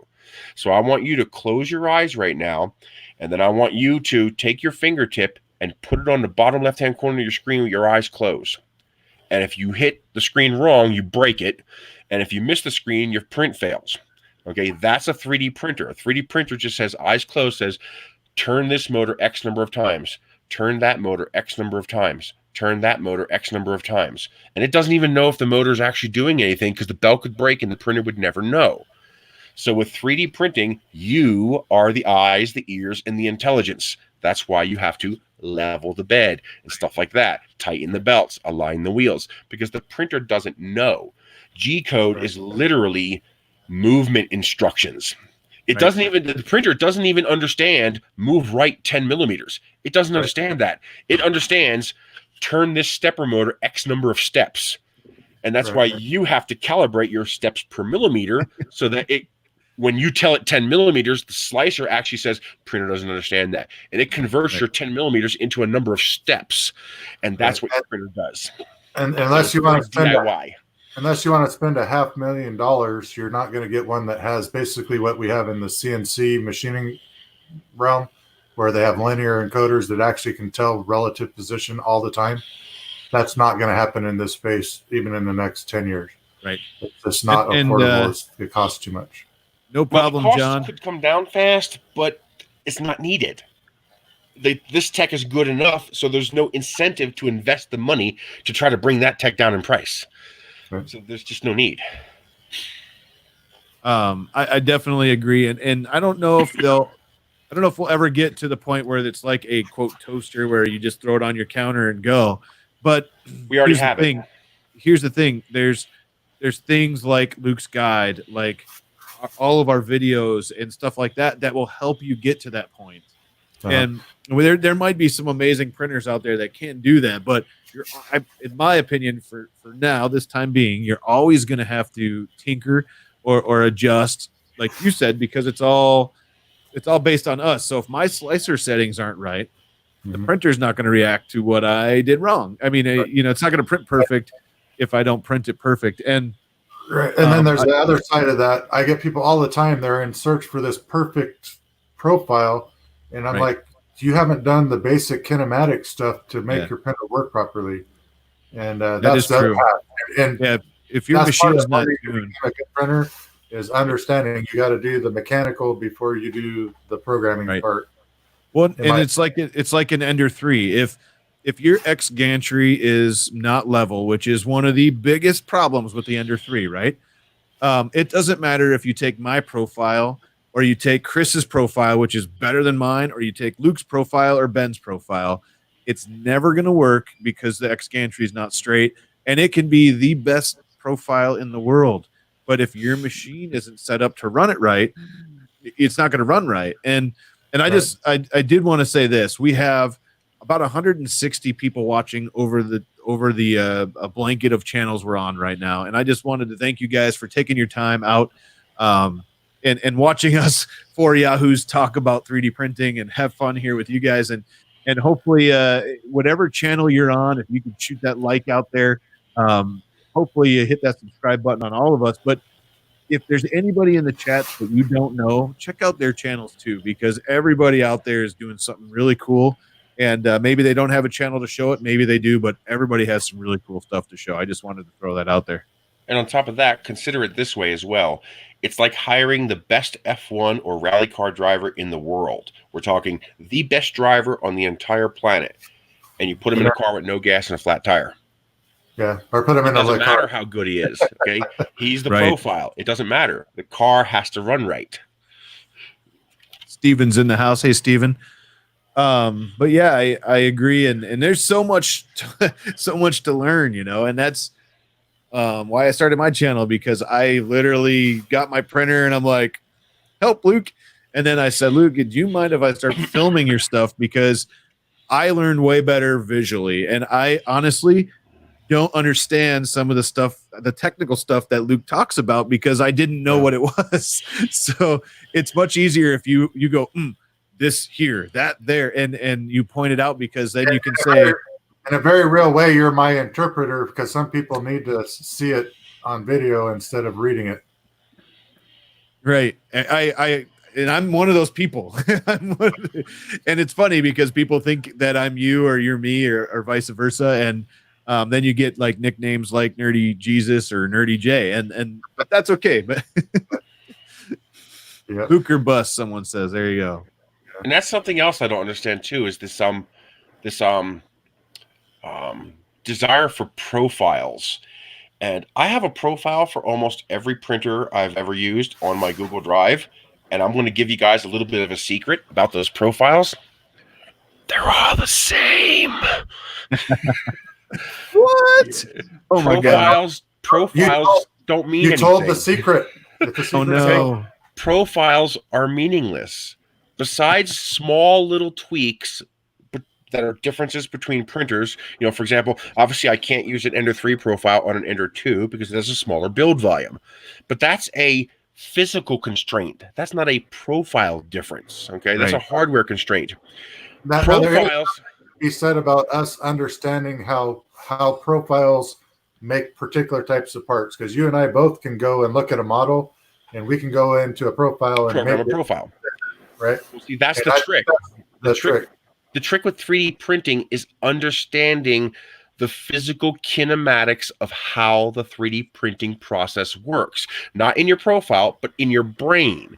So this is why I am able to give feedback to modelers on how to fix their models, because they know how to make a fantastic model, but they don't know how to make a fantastic 3D print, because there are limitations in the 3D printing process that aren't there in a model environment. Right. And you, as an end user, have to understand how a 3D printer works and the limitations. For example, you have to understand that this is impossible because you'd literally be printing in midair, and you can't because gravity would pull the filament down and it wouldn't go where you want it to go. You, as a modeler, have to understand that. My profiles don't change from printer to printer. They change from print to print. So the profile changes are defined by what I'm printing, how I'm printing it, and what I want that print to do, not by which printer I'm using or which film I'm using, besides the basic physical characteristics of it. So when I print something like this, I need it to be strong. So it's going to have thick layers, lots of infill, lots of perimeters. When I print something like this, it's going to be vase mode for most of the print with tops and bottoms. It depends on what you're printing. All right, so I was lagged out there for a little bit, but I think people got the gist of it, that the profile is the very end of the freight train as far as printing goes. It's the last thing. Right. And there are some modelers that do a lot better job of designing their prints to be 3D printed. I try and take that into account when I make my machine ads or whatever. I print them so that they'll print either without support or minimal support or whatever favors making it easiest for you to make that part, right? Right. I had a question. Let's see. Nerys got a question. Oh, okay. This must be on Nerys' channel. Nerys got a question for Jim. Where is the Edge of Tech Discord? It does not exist currently. I don't have a Discord. I am on a couple Discord channels, just in the lurking, but I am really terrible with social media as far as trying to keep up. Ask the guys who are in my weight loss group for the Edge of Tech. I'm really bad at posting and keeping up, and I'm trying to get better at that. Hopefully this year we'll get one going. I know a couple people have offered to host one for me, and I appreciate that. I just feel bad if I can't keep up in a Discord, so I don't have one currently. Yeah, and just so people know, I will never be on Discord. I tried it twice in different situations, and honestly, this is a personal thing, right? So like Jim alluded to, I spend the better part of probably 35 or 40 hours a week on Facebook helping people directly in the groups, and I just don't have time to keep up with the Discord, and they move so fast that it's too much work. So you won't see me in a Discord. If you want to find me, look for me on Facebook or PM me. I'm pretty good at responding to PMs as long as you're polite. It's a real long one, but thanks, Don. Thank you, Kyle. Yeah, Kyle Davis. Good luck with that Voron. Yeah.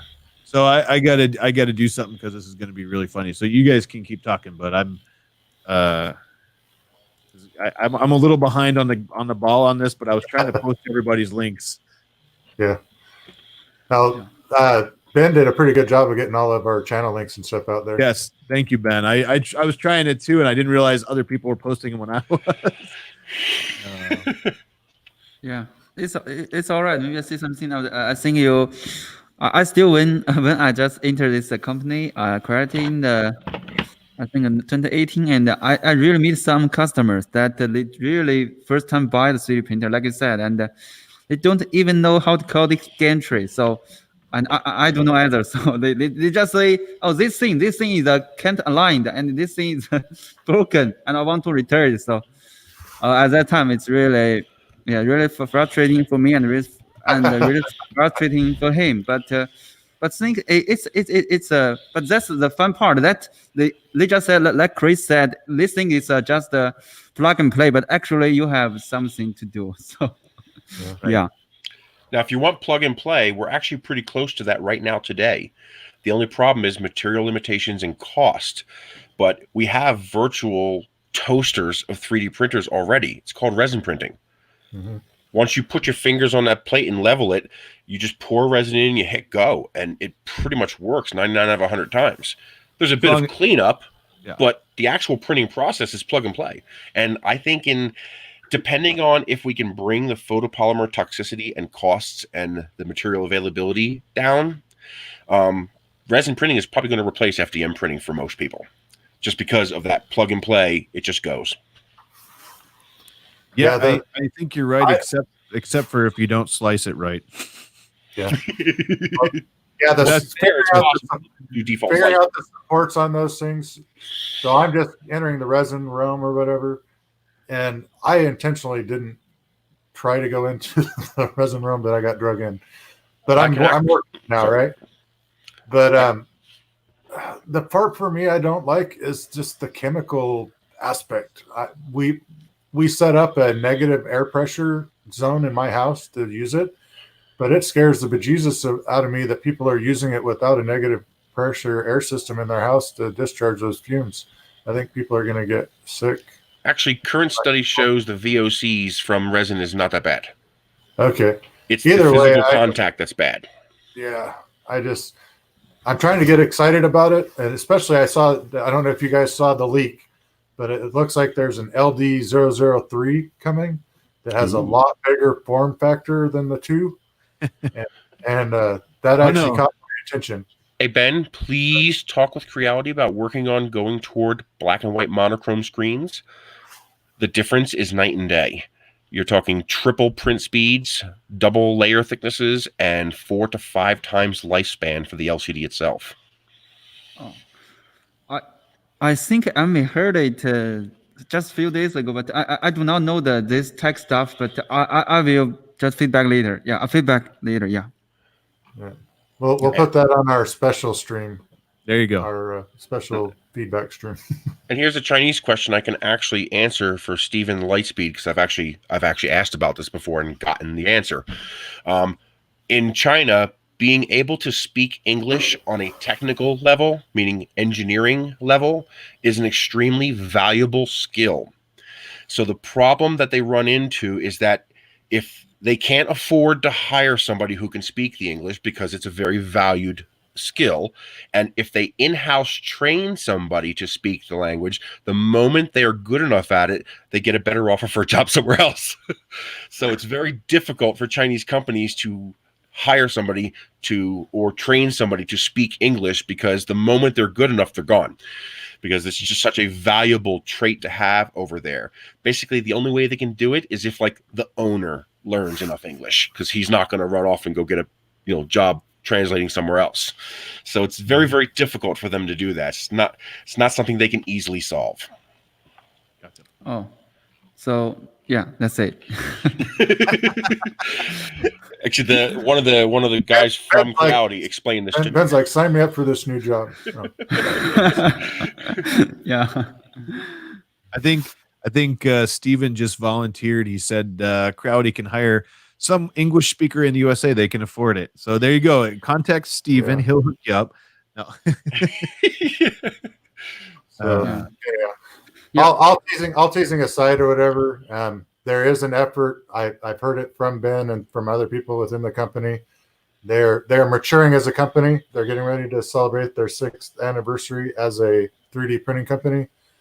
And I look forward to bigger and better things as we go forward and improvements and incrementally in products and offerings. And the comparison to Prusa is not really valid because, number one, Prusa is an English dual language country. So pretty much everybody there speaks English fluently. And number two, they're selling $800 to $1,000 printers, not $200 to $400 printers. So they got a little more budget. Right. Steven said $150K a year. He'll do it. I'm going to tell you, even with the printers, like I get it daily in the groups. How much do I have to spend to get a trouble-free printer? And I'm like, well, you better dig deep because I'm working on my Works Lulz bot that costs $6,000, $6,000 for an IDEX printer, right? It's not that much more advanced than a Creality printer, like the dual the beat whatever the one that Cyrex that I can't remember right now.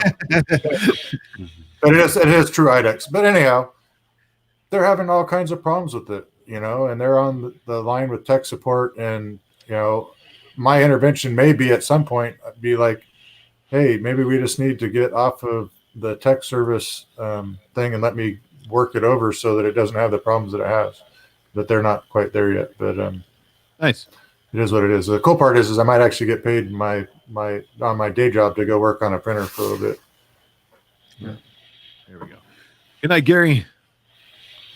Yeah, so I'm not looking to close it out, but I think unless something comes up really hard that we have to talk about, we'll start winding it down sometime between now and the hour. We'll wrap it up. I agree. I don't think that's going to happen, Chief. Chief said, any chance Nerys would dance with the lady 3D print with music for 1 minute and a $2 donation? No, I suck at dancing. Yeah, and we don't want to get copyright struck for the music. Don't get Luke to karaoke. It's awful. Yeah. How do I build skills for upgrades, firmware updates, etc.? I need to make some changes to my X and Y axes, but I'm nervous to mess with my printer since it's printing cleanly. I'm looking for a few dimensional corrections. That is a tricky conversation because on one hand, you're printing good. Yeah. We need to know if he's been through my guide and done all the kinematics alignment, or if that's what he's looking to go do. Yeah, what is he looking to do? Right. But the thing is, he says it's printing good, and that's hard because I can attest to this, filming many of Luke's videos and now a bunch of my own stuff. Man, I'll get this Ender 5 right here printing just amazing, and then I'm like, I have to do a video and tear it apart and start over. so every time, all of my printers, and I've done videos on every single one of my printers. So anytime you do a mod or upgrade or anything, you're taking that chance, but it helps you learn to get back. It helps you learn because then you got to get back to where you were if it degrades your print. Most of the time you won't degrade your print, but turning your printer on its side, laying it on its back, all that stuff will definitely adjust, and then you got to readjust everything. All right, so Rulon said he has not done it. So find it's TH3D is my help guide. Just start going through the chapters in that for your particular printer. What printer too? He didn't say, but yeah. My stuff pretty much applies across the board. You might have to ignore the fact that one has an extra Z drive route on or whatever, but it pretty much goes down the line. And I have actually split out. I have the dual Z thing done for the X gantry rework now. So there's that too. Hey, Keyman, what do you mean by software? Yeah, it's just kinematics tuning, and a lot of people don't realize how bad their kinematics are until they do the work, and then it's even better. I had a guy the other day, I could tell as he had the problem. So in my X gantry rework, we rotate to get the two halves to align to each other. And I told this guy, you need to do the X gantry rework. He's like, well, my X gantry is level within like a half a millimeter. I'm like, well, that's great. But if you read through that thing that I have you do, that process, there's more than just making it level. And that's the part you need to do. And it turned out that his gantries, or his vertical extrusions, were rotated, and that twisting force was making the wheels try and run out of the tracks, and that was causing his problem. But it's that minutia that people don't know that I'm trying to convey, and sometimes it's really hard, right? You know, they see the thing, and I tell them, "Hey, you need to do this," and they're like, "Well, why would I do that? I did Joe Blow's one, and it worked." And I'm not saying that mine's perfect, but sometimes there's stuff in there that's not in other places, you know, right. And there's a reason for it. And that's also partially on Creality as well. That's something that Creality needs to try, if possible, to update so that does not become a problem. For example, some printer manufacturers will actually CNC a slot into the extrusion so that it can't twist. So that's just something they can maybe improve. Right. And that's why I think all three of us will 100% recommend the Ender 5 Pro, the Ender 5 Ender 5 General, Ender 5 Pro, or Ender 5 Plus, because it takes a lot, not all self-aligning, a lot of that out of there. And the Ender 5 is, I have 3 of them down here. And I absolutely love it. Yeah. I have two, and if my wife wouldn't have kicked my ass for getting it, I had a user return come up the other day. I almost bought a third one. Oh no. Just because I like having them around.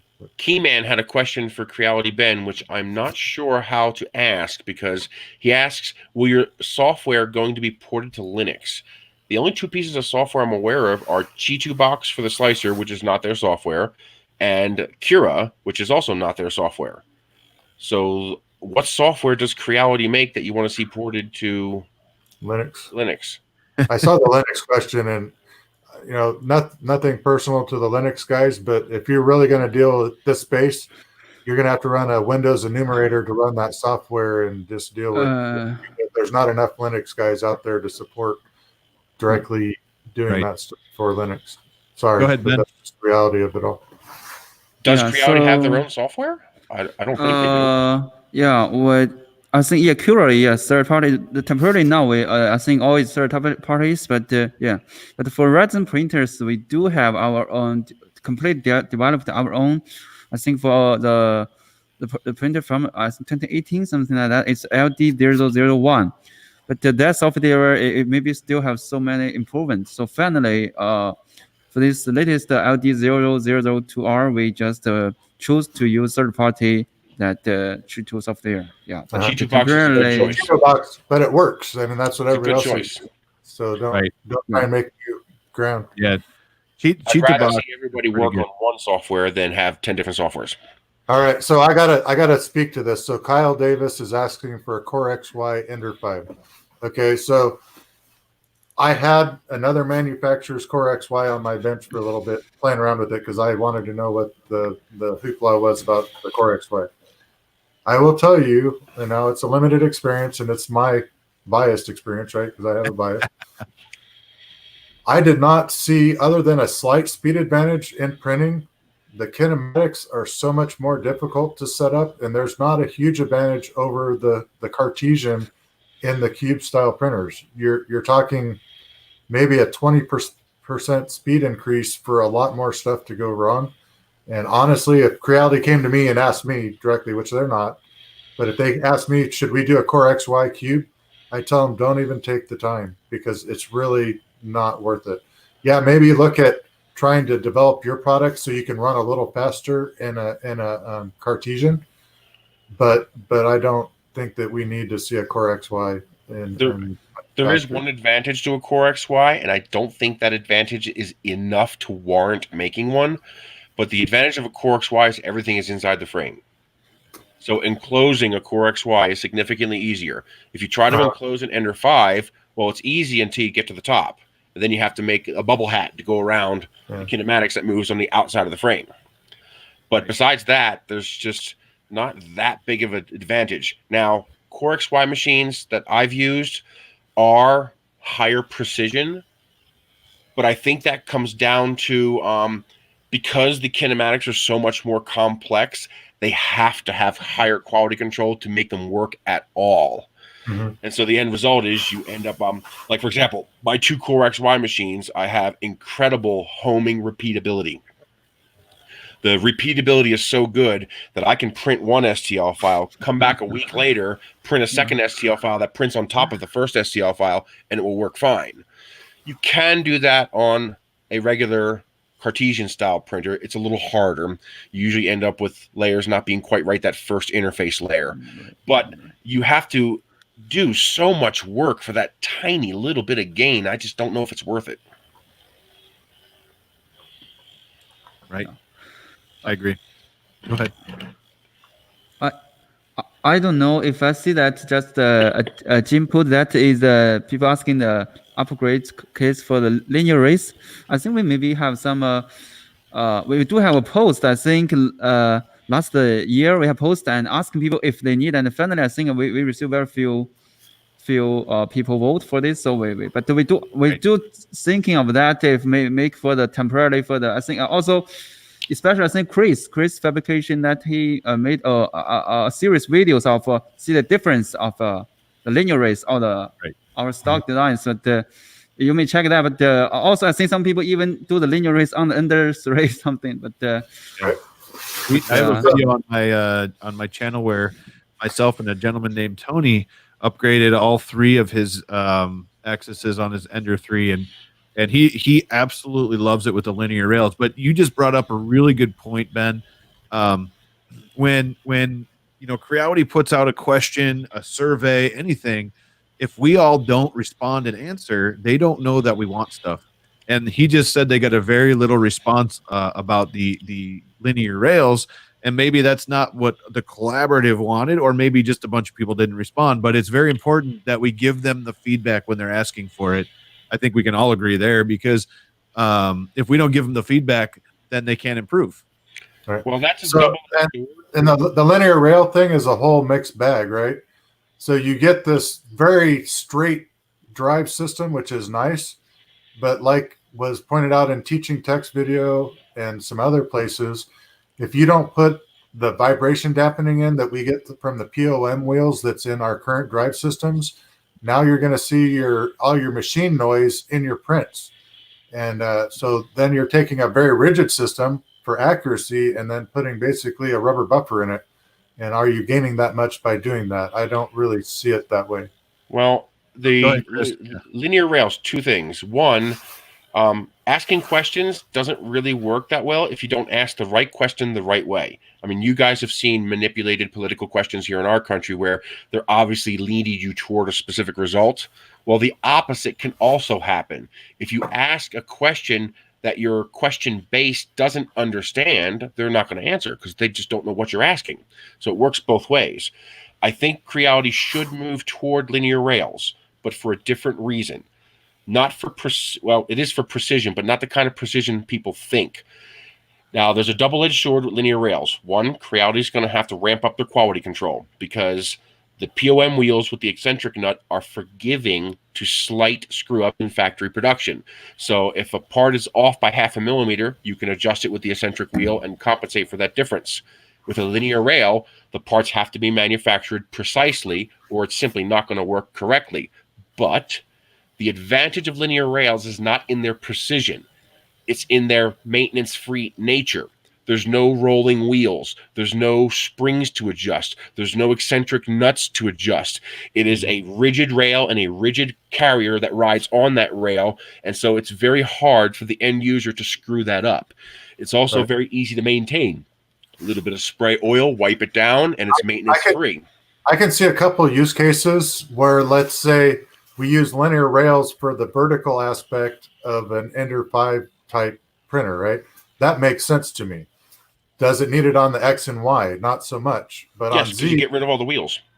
But on Z, if we can get it set up where we have them on both sides, we have that stability and that better movement up and down together with a couple of those in a like either belt linked or dual Z setup. That I think would be an awesome use of it, right? But it doesn't need to be every axis. Another advantage of a linear rail is that you no longer need dual Z. If you use a big fat linear rail with a big fat carrier, it's so freaking rigid that you can now cantilever without a problem because it's not going to move. Because there's the reason you can't cantilever past a certain size is not because the extrusions are going to bend, but because your 3-wheel arrangements are going to flex. Well, if you're using linear rails, that's not a problem anymore. Yeah. So and to get into so I've been thinking about this, right? Because I've got linear rails from a vendor that wants me to test them out, and I'm looking at putting them on my Ender 5. And if you put 2 shuttles on, you can single side with a braced support to not have that dipping effect on a base Ender 5. I'm looking at actually putting on both sides. And if I do a conversion that's reasonably easy to do, I'll put it up on Thingiverse for other people to have or whatever, but I make sure it's vetted first. But anyhow, I am exploring that, and there is use cases where it makes sense. And I think that's a really good application for it. It's just not, you don't need it in X and Y so much as you need it in Z. And there it would make sense. You don't need it at all. But the advantage from a manufacturing point of view is a lower maintenance, harder to screw up machine. So if they can get those linear rails cheap enough to where it's competitive with the palm wheels, it would make sense to switch just because of the reduced need for maintenance and adjustment. Right. You know what the worst part is about them, in my opinion? You're taking it, or you're putting it together, or you're taking it apart, and you accidentally slide the carriage off, and then all of your bearings are everywhere. Yeah, then you got to order it. You got to order a new shuttle and replace all the bearings. For those that haven't experienced it, there's like, I don't know even how many there is, 20 or 30 bearings inside of these little shuttles. A lot more than that. End of the thing. They are everywhere. You are not finding them all. There's just not. If you were here earlier and you heard all that noise in Luke's background, that's just probably, like that. But no, in reality, that is the word. I almost did that with Tony's, and I was like, no, and the solution to that's easy. You don't remove the shuttle. Sorry, there you go. Chris says he tapes his ends immediately to prevent that, which is smart. But we got about 4 minutes. I think we should start wrapping this up. I know we're about an hour over what we were going to do, but that's okay. We're having fun with you guys. We had a good time, but I think it is about time to wrap it up. I'd like to finish eating my dinner. You should turn your camera on. So who is it? Yeah, who is it? Yeah, who is it? I can't tell. Nice. So, Kelvin. So just to put it out there, because Jim is hosting, but he doesn't know the plans going forward. Look forward at some point us doing something with Kersey. I don't know if that's next week or further out. We'll figure out what that's going on. But Ben and I are working together. We're going to try and talk to other people in the community, probably even some people that I don't even know that well, because I get into my little tunnel, right? I have my things that I do, and I do try and keep track of what other things are going on. But Creality wants to embrace the community of the community. So that's what these live streams are about. And we're going to have more people in and more exposure to different people that you might not have come across prior in your travels. So thank you, Jim, for hosting tonight. You did all the legwork that I didn't have to do normally. So I appreciate that. And I'll let you and Chris and Ben say your goodbyes, and I'll just sign off for now. Thank you. Oh, and a quick shout out to Dennis Epley for the PayPal. Thank you. Nice. Okay, so thank you so much for you all joining and sharing, and thank you for watching. I just sincerely just thank you so much that you all contribute to the whole community. Thank you. You're welcome. And Ben, thank you for being here, and thank you for joining us. I can't, we'll just say this. I wouldn't be here without you or Luke or Chris, so I appreciate all of your help. And Ben, thank you for your help over the time through chat and everywhere that you can help us. Chris, where can we find you? Today's 3dprint.com. Perfect. Nice. And Ben, where can we find you? On Creality? Yeah, Creality, yes. That's cool. Yeah. Creality everywhere, right? And Luke, where can we find you? Sorry, I had muted.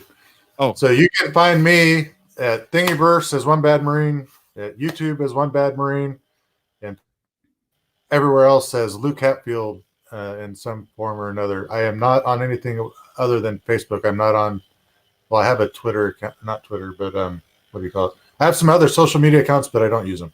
So just look for me on Facebook. Sorry, I want to say that you just asked a question on Facebook, and then Luke will come. Yeah. Nice. Yeah, I get summoned often. The people tag me in a post, and then I just appear out of nowhere.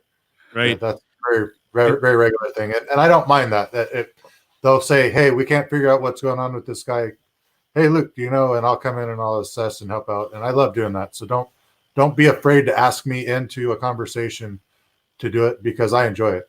It's not a bother in the least. That's right. And you can find me on my channel at the Edge of Tech on YouTube, and the Edge of Tech on Instagram, and the Edge of Tech with a K on Twitter, because I wasn't the first person that came up with that. But pretty much everywhere. I think we all have descriptions in the videos you're watching right now, or links in the descriptions of the videos you're watching right now to find us all. So check us all out. We really appreciate you guys being here, chatting in the chats. We had an amazing group of people, chats from 2 different YouTube channels and from the Creality Facebook page. So thank you so much to Nerys, Chris, and thank you so much to Luke, and thanks, Ben, for sticking around. I know we were about an hour over, but you guys all rock. You guys keep us coming back for more, and you guys keep coming, and we'll keep coming to you. But thank you, guys. I know on my channel, I'm watching on this side, everybody's saying goodbye. So bye, everybody. Bye, everybody on Chris's channel, and bye, everybody on Facebook. And remember, scalpers taste good. Bye, everybody. Hey, you guys stick around. I'll be right back with you guys, okay? See you later.